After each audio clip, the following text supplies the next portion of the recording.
क्या जानना चाह रहे हैं इंजन की कैपेसिटी के बारे में? आखिरकार स्विफ्ट वॉल्यूम क्या होता है और कंप्रेशन रेशियो क्या होता है? एयर फ्यूल का मिक्सचर क्या होता है? बहुत सारी कन्फ्यूज़न है। तो सारी कन्फ्यूज़न आपकी दूर करने के लिए मैं ले आया हूँ auto Galaxy official YouTube channel पे ऑटोमोबाइल की स्पेशल सीरीज के चैप्टर 2 का पार्ट 4 में। इसमें मैं आपको बताऊंगा बहुत सारी एडवांस लेवल की इंजन की जानकारी के बारे में। तो इससे पहले हमने इसके बेसिक टर्म्स ऑफ इंजन के बारे में बता चुका हूँ, लिंक डिस्क्रिप्शन में है, आप वहाँ पर जाकर के पहले वो वीडियो देखिए, फिर ये वीडियो आपको समझ में आएगी। मैं हूं योगी योगेंद्र और आप देख रहे हैं auto Galaxy official YouTube channel. तो फिलहाल इस वीडियो में हम उसके एडवांस टर्म्स के बारे में बात करेंगे, यानी कि इंजन के जो भी थोड़े बहुत एडवांस टर्म्स होते हैं उनके बारे में हम आपसे डिस्कस करेंगे। इस वीडियो में हम आपको बताएंगे कि आखिरकार बोर क्या होता है और क्लियरेंस वॉल्यूम क्या होता है और स्विफ्ट वॉल्यूम क्या होता है, इंजन की कैपेसिटी क्या होती है, कंप्रेशन रेशियो क्या होता है, और अगर आपकी बाइक में आपके इंजन में कभी पावर कम है लेकिन टॉर्क ज़्यादा है तो आपकी बाइक कैसे परफॉर्म करेगी, या फिर पावर ज़्यादा है और टॉर्क कम है तब किस तरह से परफॉर्म करेगी। इन्हीं सब चीज़ों के बारे में हम आपको विस्तार से बताएंगे। तो फिलहाल बने रहिएगा और पूरी वीडियो देखिएगा। तो चलिए शुरू करते हैं अब आज का वीडियो। तो फिलहाल इसमें जो सबसे पहला टॉपिक है वो है बोर के बारे में। तो मैं आपको बता दूं कि जो बोर होता है वो इंजन के अंदर जो सिलेंडर होता है उसमें जो पिस्टन लगा होता है वो पिस्टन कितने डायामीटर का है वो बताता है आपका बोर। और इसमें एक और पॉइंट आता है वो होता है आपका स्ट्रोक। तो स्ट्रोक बताता है, जैसे कि पहली वीडियो मैंने बताया था कि टीडीसी से बीडीसी तक के डिस्टेंस को हमारा स्ट्रोक बोला जाता है। तो जी हाँ, वो बिल्कुल सही चीज़ है। जी हाँ, जैसे कि मैंने बताया कि बोर जो होता है वो उसकी डायमीटर को डिफ़ाइन करता है, तो ये उसकी हाइट को डिफ़ाइन करता है। तो जो स्ट्रोक होता है वो कितनी हाइट पे है वो आपका बताता है स्ट्रोक। चलिए हम आगे बढ़ते हैं और अब हम लोग बात कर लेते हैं इसके क्लियरेंस वॉल्यूम के बारे में। टीडीसी से टीडीसी का मतलब होता है टॉप डेड सेंटर और बीडीसी का मतलब होता है बॉटम डेड सेंटर। तो मैं इस वीडियो में टीडीसी और बीडीसी के बारे में बात करूंगा। तो चलिए अब बात कर लेते हैं क्लियरेंस वॉल्यूम के बारे में। सिलेंडर में जो पिस्टन होता है वो जब अपनी टॉप पोजीशन पर होता है, यानी कि टीडीसी पोजीशन पर होता है, तो उस टाइम पर जो सिलेंडर हेड और पिस्टन के बीच में भी थोड़ा सा स्पेस यानी गैप बचा जाता है। वो गैप इसलिए रखा जाता है कि जो आपका फ्यूल मिक्सचर होता है वो यहाँ पर आकर के बहुत ही तेज़ी से बर्न हो और हमारा पिस्टन नीचे की तरफ आसानी से मूव कर सके। तो फिलहाल उस जो वॉल्यूम और गैप होता है उसे कहा जाता है क्लियरेंस वॉल्यूम। अब आ जाते हैं हम स्विफ्ट वॉल्यूम के बारे में बात करते हैं। तो टीडीसी से बीडीसी के बीच के वॉल्यूम या स्पेस को हम स्विफ्ट वॉल्यूम कहते हैं। जी हाँ, बिल्कुल सही चीज़ है। जो उसके बीच का जो स्पेस होता है टीडीसी से बीडीसी के बीच के वॉल्यूम या स्पेस को हम स्विफ्ट वॉल्यूम कहते हैं। तो जो आपका डिस्टेंस जो ट्रेवल करता है टीडीसी से बीडीसी के बीच में, तो जितना डिस्टेंस ट्रेवल करता है वो हमारा कहलाता है स्विफ्ट वॉल्यूम। वो कितनी स्विफ्टिंग की है उस वॉल्यूम को, इसीलिए उसका नाम पड़ गया स्विफ्ट वॉल्यूम।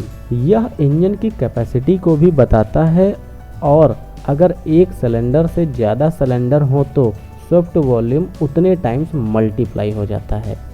तो सॉफ्ट वॉल्यूम इससे क्या होता है कि इससे आपके इंजन की एक्यूरेट मेजरमेंट बताई जा सकती है कि आपका इंजन कितने सीसी का है। अब इसे टेक्निकल टर्म्स में हम लोग डिस्प्लेसमेंट के नाम से भी जानते हैं और इसे सीसी यानी कि क्यूबिक कैपेसिटी में लिखते हैं। और अगर इंजन 1000 सीसी या उससे ऊपर का होता है तो हम इसे 1 लीटर से डिनोट करते हैं। एग्जाम्पल के तौर पर अगर हम लोग बताएं तो जो 1200 सीसी का जो इंजन होता है उसको हम लोग 1.2 लीटर इंजन बोलते हैं। तो फिलहाल इस तरीके से हमारा जो स्विफ्ट वॉल्यूम है उसको एक्सप्लेन करा जाता है। अब हम लोग आगे आ जाते हैं और बात कर लेते हैं इसके कंप्रेशन रेशियो के बारे में। तो कंप्रेसर रेशियो जो होता है वो पेट्रोल इंजन में अगर आपको बताएं तो जो एयर और फ्यूल का जो मिक्सचर होता है वो कितना कंप्रेस हो रहा है वो हमारा कंप्रेशन रेशियो पे डिपेंड करता है। वो हमारा ये क्वांटिटी बताता है कि आखिरकार कंप्रेशन रेशियो इसका कितना है। तो जो हमारा कंप्रेशन रेशियो होता है वो जानने से पहले आपको ये जानने की ज़रूरत है कि आखिरकार टोटल वॉल्यूम क्या होता है। तो आपको बता दें कि जो टोटल वॉल्यूम होता है वो क्लियरेंस वॉल्यूम और स्विफ्ट वॉल्यूम इन दोनों को अगर आपस में ऐड कर दिया जाए यानी कि जोड़ दिया जाए तो हमारा टोटल वॉल्यूम निकल कर आ जाता है। और अब टोटल वॉल्यूम तो पता चल गया, अब हम लोग बात कर लेते हैं कंप्रेशन रेशियो।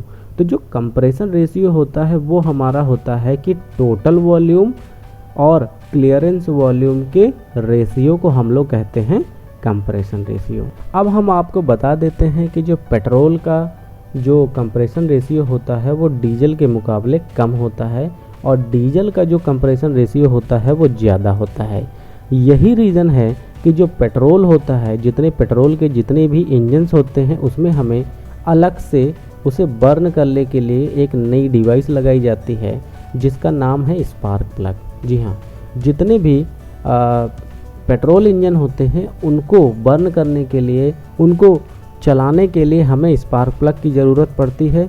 लेकिन उसी तरह से अगर हम बात कर लेते हैं डीजल इंजन के बारे में, तो डीजल इंजन का जो कंप्रेशन रेशियो होता है वो पेट्रोल के मुकाबले काफ़ी ज़्यादा होता है। और डीजल इंजन को जब हम लोग काफ़ी तेज़ी से कंप्रेस करते हैं तो उसमें इतना ज़्यादा कंप्रेस होने के कारण हीट जनरेट हो जाती है और वो अपने आप ही ब्लास्ट हो जाता है। तो यही एक सबसे ज़्यादा एडवांटेज होता है डीजल और पेट्रोल में, और इसीलिए बहुत ज़्यादातर लोग डीजल इंजन प्रेफर करते हैं क्योंकि इसके अंदर जो रहता है पावर और टॉर्क पेट्रोल के कंपैरिजन में हाई होता है। अब हम लोग आगे आ जाते हैं और बात कर लेते हैं थोड़ा सा टॉर्क के बारे में। जी हाँ, आपको बता दें कि हमने इससे पहले वाले पार्ट में जो इसका बेसिक टर्म्स ऑफ इंजन था उसमें हमने टॉर्क के बारे में पहले बता दिया है, लेकिन अब हम आपको थोड़ा सा और एडवांस बताएंगे टॉर्क के बारे में। टॉर्क जो होता है वो हमारे रोटेशनल पावर को डिफाइन करता है। अब यहाँ पर जो हम एडवांस वाली जो जानकारी हम आपको बताना चाह रहे हैं वो ये है कि मान लीजिए आपका अगर कोई बाइक है और उसमें पावर काफ़ी कम है लेकिन उसका टॉर्क काफ़ी ज़्यादा है, तो इस सिचुएशन में क्या होगा कि आपको एक्सेलरेशन तो काफ़ी अच्छा मिलेगा लेकिन उसमें क्या होगा कि आप हाई स्पीड काफ़ी देर तक मेंटेन नहीं कर पाएंगे क्योंकि उसके अंदर पावर कम है।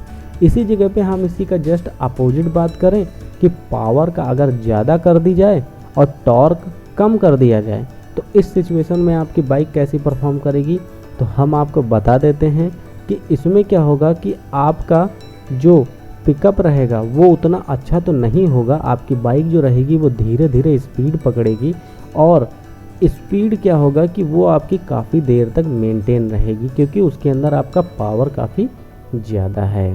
तो ये रही हमारी आज की ऑटोमोबाइल स्पेशल सीरीज़ का पार्ट 4 और इसमें हमने आपको इंजन के थोड़े से एडवांस लेवल के बारे में आपको जानकारी दी है और इसमें अभी बहुत सारे और भी जानकारियां हैं जो मैंने आपको नहीं बताई। अगर आपको इनमें से कोई भी और एक्स्ट्रा जानकारी चाहिए तो हमें कमेंट बॉक्स में बताएं। आशा करते हैं कि आपको यह वीडियो पसंद आया होगा। अगर इनमें से थोड़ी सी भी जानकारी आपको अच्छी लगी है तो हमारे चैनल को ज़रूर सब्सक्राइब करिएगा।